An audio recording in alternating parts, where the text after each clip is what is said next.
I was playing racquetball, and at my age, you should slow up a little bit, but that was not the game. So I went for a shot, lost my balance. I knew I was going down. I tucked my shoulder and I hit the floor and the wall at the same time. And my shoulder came out of the socket, and I knew I had major trouble.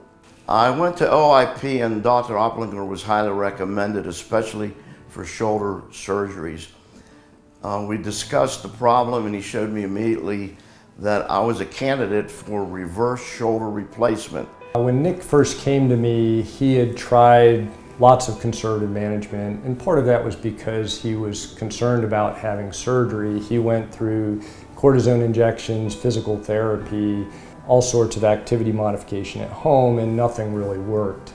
He finally got to the point where he needed surgical help, and that's where we came involved.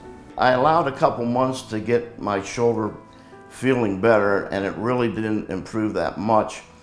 In fact, during that time period, the shoulder pulled out, my arm pulled out of the socket once or twice, and I realized that I had to do something serious. And then I had an MRI and came to have consultation with Dr. Oplinger.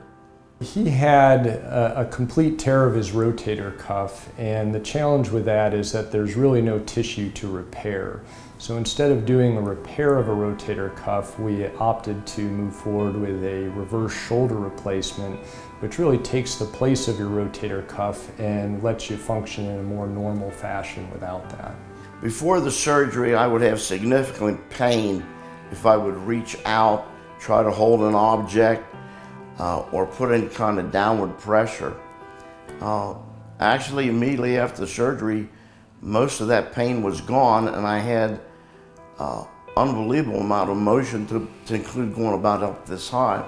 So the nice thing with these reverse shoulder replacements, unlike a traditional rotator cuff repair, is that you really get back to doing the activity quickly. Even the same day of surgery, once a nerve block wears off, we have the patient starting to lift their arm and move it, unlike a rotator cuff repair where it may be 6 to 8 weeks before they can even really use their shoulder. I was lucky to get Dr. Oplinger to work on my shoulder. I'm very, very happy with the results, and I'm able to, like I said, do 90% of what I did before without pain or significant failure. With any shoulder surgery, people always are nervous about moving forward with it because they're concerned about the recovery time and the pain that they may have after the surgery. Surprisingly, with shoulder replacement surgery and reverse shoulder replacement surgery, the recovery in a lot of ways is actually easier than a rotator cuff repair. Our goal with shoulder replacement surgery and reverse shoulder replacement surgery is to get the patient back close to what they were doing before. We're never going to make the patient back to how they were 20 years ago, but we're going to give them a lot of the function that they've been missing without their rotator cuff functioning properly.